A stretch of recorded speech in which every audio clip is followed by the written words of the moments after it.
Sir அதான் அந்த கேள்வி அவர்கிட்ட கேளுங்க. அதாவது ஒவ்வொரு கட்சியும் அந்த கட்சியுடைய நிலைப்பாட்டை கருதி அவர் தேர்தல் அறிவிப்பு அந்த அடிப்படையில் அவர்கள் வெளியிட்டிருக்காரு. இந்த கேள்வியை அவர்தான் நீ கேட்கணும். ஏங்க நிறைய அறிவிப்பு கொடுத்துட்டோம், கொஞ்சம் அறிவிப்பா கொடுத்துருக்கிறோம். பொன்மன செம்மல் புரட்சி தலைவர் எம்ஜிஆர் காலத்திலையும் கொடுத்தோம், இதே புரட்சி தலைவி அம்மாவுடைய கொடுத்தோம். இன்னைக்கு பாருங்க ட்விட்டர்ல போட்டிருக்க அழகா என்னென்னலாம் செஞ்சுன்னு பார்த்து அதை உங்களுடைய தொலைக்காட்சியில வெளிப்படுத்துங்க. நீங்க 2000 ரூபாய் சொன்னீங்க, விஜய் 2500 கூடுதலா அறிவிச்சிருக்காரு சார். நான் சொல்லணும், நான் ஆரம்பத்திலே சொல்லிட்டேன், ஒவ்வொரு கட்சியும் தேர்தல் நேரத்தில் அந்த கட்சியினுடைய தலைமை அறிவிப்பு வெளியிடுறாங்க. நாங்கள் எங்களுடைய கட்சியினுடைய சார்பாக எங்களுடைய மூத்த நிர்வாகிகளுடைய ஆலோசனைப்படி நான் அதிமுக ஆட்சிக்கு வந்த உடனே ஒவ்வொரு குடும்பத்தில் இருக்கின்ற குடும்ப தலைவிக்கு 2000 ரூபாய் மாதந்தோறும் வங்கியில் செலுத்தப்படும்.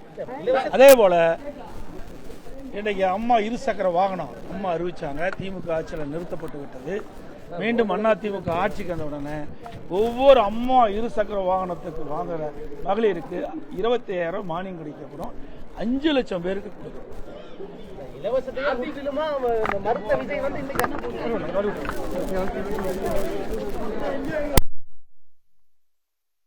கட்சியின் சார்பாக தேர்தல் அறிக்கை வெளியிட்டாங்க, அதுபடி அவரும் வெளியிட்டாங்க. நீங்க கேட்டா அதுக்கு நான் என்ன செய்யறது? அவரை தான் நீ கேட்கணும். அந்த கேள்வி அவரோட தான் கேட்கணும் சார். அதான் அந்த கேள்வி அவர்கிட்ட கேளுங்க. அதாவது ஒவ்வொரு கட்சியும் அந்த கட்சியுடைய நிலைப்பாட்டை கருதி அவர் தேர்தல் அறிவிப்பு வெளியிடுறாங்க. இப்ப திமுக தலைவர் ஸ்டாலின் கூட தான் நான் இப்ப மகளிர் உரிமை தொகை 2000 ரூபாய் உயர்த்தப்படும் சொன்னேன்.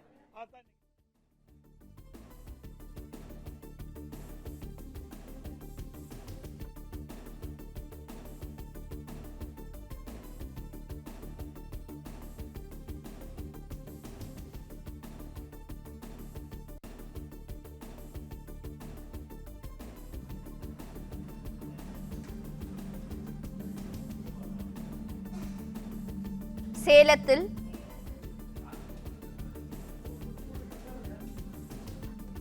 அண்மை செய்தி. சேலத்தில் அதிமுக மகளிர் அணி சார்பில் நடத்தப்படும் மகளிர் தின விழாவில் அதிமுக பொதுச் செயலாளர் EPS பங்கேற்றிருக்கிறார். மகளிர் தின விழாவில் கேக் வெட்டி அதிமுக மகளிர் அணியினருக்கு கேக்கினை வழங்கினார். அந்த காட்சிகளையும் பார்த்துக் கொண்டிருக்கிறோம்.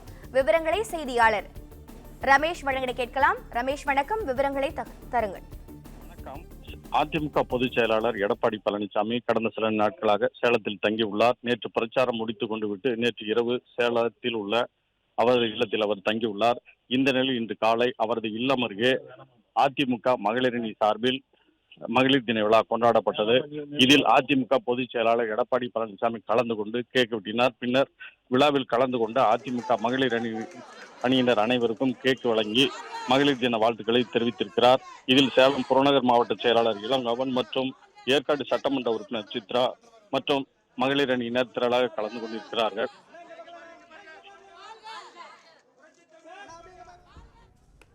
தகவல்களுக்கு நன்றி ரமேஷ். பிளே ஸ்டோர் மற்றும் ஆப் ஸ்டோரில் இருந்து பாலிமர் செயலியை QR கோடு மூலம் பதிவிறக்கம் செய்யுங்கள். செய்திகளை உடனுக்குடன் பெறுங்கள்.